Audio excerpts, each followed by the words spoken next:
Mes chers compatriotes, demain, 4 avril 2024, nous célébrons le 64e anniversaire de l'indépendance de notre pays.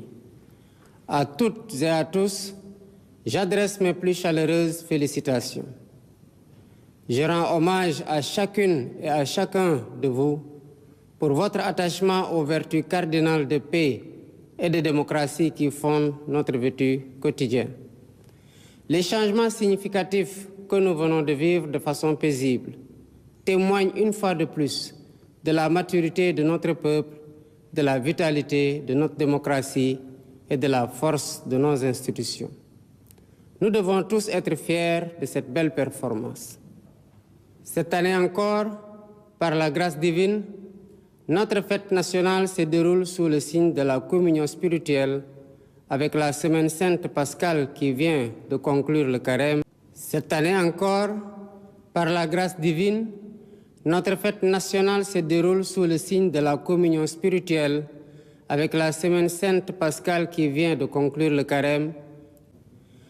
Compte tenu des circonstances, en lieu et place du défilé traditionnel, je présiderai demain, au Palais de la République, une cérémonie de levée des couleurs sobre et symbolique. Ce soir, alors que nous célébrons notre liberté retrouvée, mes pensées vont à nos vaillants résistants, héros célèbres ou méconnus, qui, se donnant corps et âme, ont défié l'odieux système colonial et sa prétendue mission civilisatrice pour défendre la liberté de notre peuple et ses valeurs de culture et de civilisation. Je voudrais également saluer avec respect et affection nos anciens combattants qui ont sacrifié leur jeunesse loin de leur famille au prix de leur liberté et de leur vie. Je rends un vibrant hommage à mes prédécesseurs, les présidents Léopold Sédar Senghor, Abdou Diouf, Abdoulaye Wade et Macky Sall, qui, chacun, a apporté sa pierre à l'œuvre de construction nationale. C'est sur la base de ce legs que je veux poursuivre avec vous notre quête collective du Sénégal de nos rêves. Mes chers compatriotes, la fête nationale met à l'honneur nos forces de défense et de sécurité. À vous, officiers, sous-officiers et militaires du rang, qui avez choisi le métier risqué des armes, je réaffirme la reconnaissance de la nation. Je vous exprime ma fierté, mon soutien et mon entière confiance dans vos missions au service de la patrie, de la paix en Afrique et dans le monde. Je salue la mémoire de nos djambars tombés au champ d'honneur et souhaite prompt rétablissement aux blessés. L'État restera toujours solidaire de leurs familles avec soin et compassion. Le thème de cette édition, les forces armées au cœur de la cohésion nationale, nous interpelle par son actualité et sa pertinence. Il nous rappelle qu'au-delà du cérémonial, la fête nationale est surtout l'occasion d'une introspection individuelle et collective sur notre commun vouloir de vie commune. Nos forces de défense et de sécurité, sous le concept armée-nation, symbolisant la diversité et la cohésion de leurs composantes socioculturelles, nous offrent un bel exemple de ce que doit être le vivre ensemble sénégalais. En tant que chef suprême des armées et garant de l'unité nationale, je suis déterminé à préserver notre vivre ensemble, hérité de nos ancêtres, parce que nous n'avons qu'une seule patrie, le Sénégal, notre abri commun, que nous aimons tous, qui ne commence pas par nous et ne finit pas avec nous. Dans cet esprit, mon rôle, et je l'assume pleinement, est de tendre la main à toutes et à tous pour rassembler, rassurer, apaiser et réconcilier afin de conforter la paix, la sécurité et la stabilité indispensables au développement économique et social de notre pays. De l'Est à l'Ouest, du Nord au Sud, je souhaite que notre cher Sénégal reste uni et indivisible, en paix, en harmonie avec notre devise nationale, un peuple, un but, une foi. Nous le devons à nous-mêmes, nous le devons à nos enfants. Nous le devons aux générations futures. C'est pourquoi notre vibrante jeunesse, cœur battant de la nation, restera au centre de mes préoccupations. Chers jeunes du Sénégal, je fais mien vos rêves, vos aspirations et vos ambitions légitimes de réussir pour être utile à vous-même, à vos familles, à vos communautés et à votre pays. L'éducation, la formation au métier, l'emploi, l'entrepreneuriat des jeunes et des femmes restent des défis majeurs à relever. J'en ferai une priorité élevée des politiques publiques en concertation avec le secteur privé. Nous devons à cet effet revisiter les mécanismes existants, les améliorer et les rationaliser afin qu'ils répondent mieux aux besoins d'emploi et autres activités génératrices de revenus pour les jeunes. Pour encourager la création d'emplois, je compte m'appuyer sur un secteur privé fort parce que soutenu par l'État. Sur la base de nos besoins prioritaires, nous travaillerons ensemble pour endogénéiser notre économie. Bien entendu, le secteur privé international aura son plein rôle à tenir. Les Sénégalais sont braves, mais ils sont fatigués et attendent de nous des solutions contre la vie chère. La question du coût de la vie me préoccupe particulièrement et retient toute mon attention. Dans les jours à venir, des mesures fortes seront prises dans ce sens, après les concertations que j'entreprendrai avec les acteurs concernés. Mes chers compatriotes, de l'indépendance à nos jours, notre système politico-institutionnel et judiciaire a vécu bien des péripéties, les unes plus heureuses que les autres. 64 ans après, le moment me semble venu de tirer les leçons de nos réussites et de nos échecs pour une gouvernance publique plus moderne, plus républicaine et plus respectueuse des droits humains.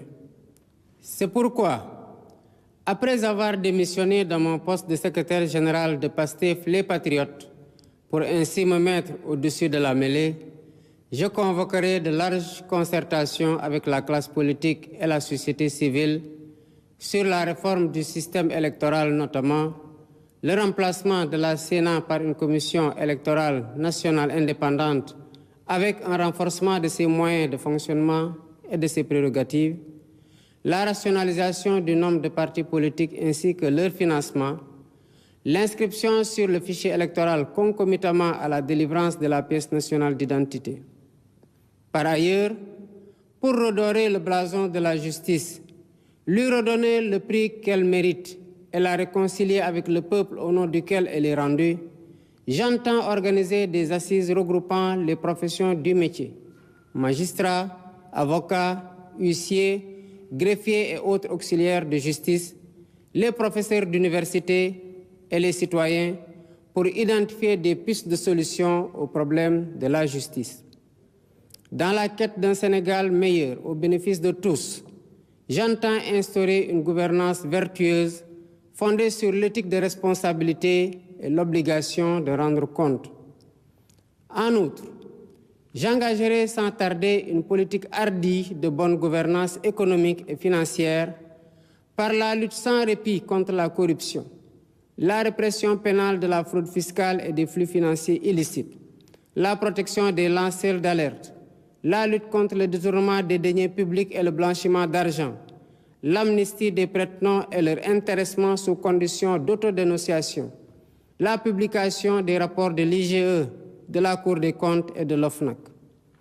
De même, l'exploitation de nos ressources naturelles qui, selon la Constitution, appartiennent au peuple, retiendra particulièrement l'attention de mon gouvernement. Ainsi, en plus de la mise en ligne déjà effective des contrats miniers, pétroliers et gaziers sur le site de l'ITIE Sénégal, je ferai procéder à la divulgation de la propriété effective des entreprises extractives conformément à la norme ITIE, à l'audit du secteur minier, gazier et pétrolier et à une protection plus soutenue du contenu local au bénéfice du secteur privé national. Au demeurant, je voudrais dire à tous nos partenaires privés qu'ils sont les bienvenus au Sénégal. Conformément aux lois et règlements en vigueur, Les droits de l'investisseur seront toujours protégés, de même que les intérêts de l'État et des populations.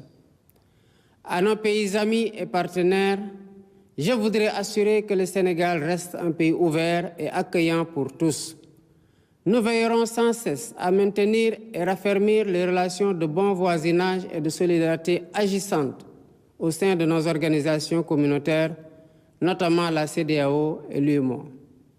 Héritier de l'idéal panafricaniste de Cheikh Anta Diop et de Léopold Sédar Senghor, un des pères fondateurs de l'Organisation de l'Unité africaine, nous demeurons fermement engagés dans la construction de l'intégration africaine et la réalisation des objectifs de la zone de libre-échange continentale africaine. Nos partenaires étrangers de tous horizons sont d'égale dignité pour nous. À tous, nous devons respect et considération. Et de tous, nous demandons respect et considération. Nous resterons engagés pour une gouvernance mondiale plus juste et plus inclusive, dans le respect de l'égale dignité des valeurs, de culture et de civilisation.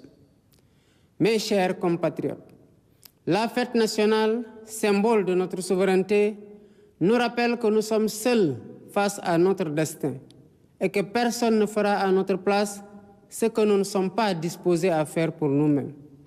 Nous avons la responsabilité historique de conforter notre souveraineté en rompant les chaînes de la dépendance économique par le culte permanent du travail et du résultat. Dans cet esprit, l'administration doit agir à tous les niveaux de façon plus accueillante et plus efficace pour les usagers du service public. Nous devons bannir de nos pratiques les procédures et formalités indues qui altèrent l'efficacité de l'État. Dans cet objectif, j'entends investir massivement dans la digitalisation des services et des procédures administratives.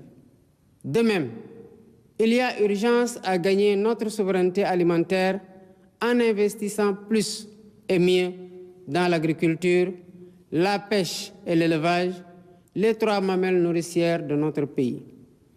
Je tiens particulièrement à ce que les subventions substantielles dépensées chaque année dans la campagne agricole bénéficient aux véritables producteurs et non à des acteurs intermédiaires. En définitive, mes chers compatriotes, l'indépendance que nous célébrons demain est certes un événement festif, mais aussi et surtout un test de résilience et de grandeur pour la nation.